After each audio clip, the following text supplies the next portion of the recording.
Hello guys, welcome back to my channel OTT content reviews. ఈ రోజు మనం మాట్లాడుకోబోయే content animation content. So ఈ రోజు మనం దాని గురించి మాట్లాడుకుందాం. First in the list the legend of Hanuman. ఈ సిరీస్ హాట్స్టార్ లో తెలుగులో స్ట్రీమ్ అవుతుంది. ప్రజెంట్లీ సీజన్ 4 4th ఎపిసోడ్ వరకు వచ్చింది. వీక్లీ ఒక ఎపిసోడ్ థర్స్డే హాట్స్టార్ లో డైరెక్ట్ స్ట్రీమింగ్ లోకి వస్తుంది. నాకైతే సిరీస్ నచ్చింది guys. Animation work and editing చాలా బాగుంది. ప్రతి ఒక్కరిని హీరోయిక్ వేలో స్క్రిప్ట్ మైథాలజీకి స్టిక్ అయ్యి మంచి కంటెంట్ డెలివర్ చేస్తున్నారు. నాకైతే సిరీస్ బాగా నచ్చింది. హనుమంతుని స్టోరీ అండ్ రామాయణం అందరికీ తెలిసిన స్టోరీనే.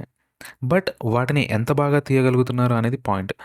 మనకి తెలిసిందే మైథాలజీ స్టోరీని ఎవరికి నచ్చినట్టు వాళ్ళు తీస్తే ఏం జరుగుతుందో. ఇది యానిమేషన్ అయినా విజువల్స్ అయినా చాలా బాగా ఉన్నాయి. తెలుగు డబ్బింగ్ కూడా చాలా యాప్ట్ అయ్యేలా ఉంది. హనుమాన్ని చూపించిన వే చాలా బాగుంది. నేనైతే ఈ సిరీస్ ఓన్లీ హనుమాన్ క్యారెక్టర్ కోసం అండ్ కుంభకర్ణుడి క్యారెక్టర్ కోసం చూస్తున్నాను. మైథాలజీ స్టోరీస్ ఎస్పెషల్లీ రామాయణం ఇంకా హనుమాన్ క్యారెక్టర్ నచ్చేవాళ్ళు ఈ సిరీస్ తప్పకుండా ట్రై చేయండి. ప్రతి ఎపిసోడ్ 20 minutes రన్ టైంతో వెరీ ఈజీలీ వాచబుల్ ఉంటుంది. నాకైతే వర్త్ వాచ్ అనిపిస్తుంది. సో తప్పకుండా ట్రై చేయండి. Thanks for watching the video. Don't forget to like, share and subscribe to OTT content reviews.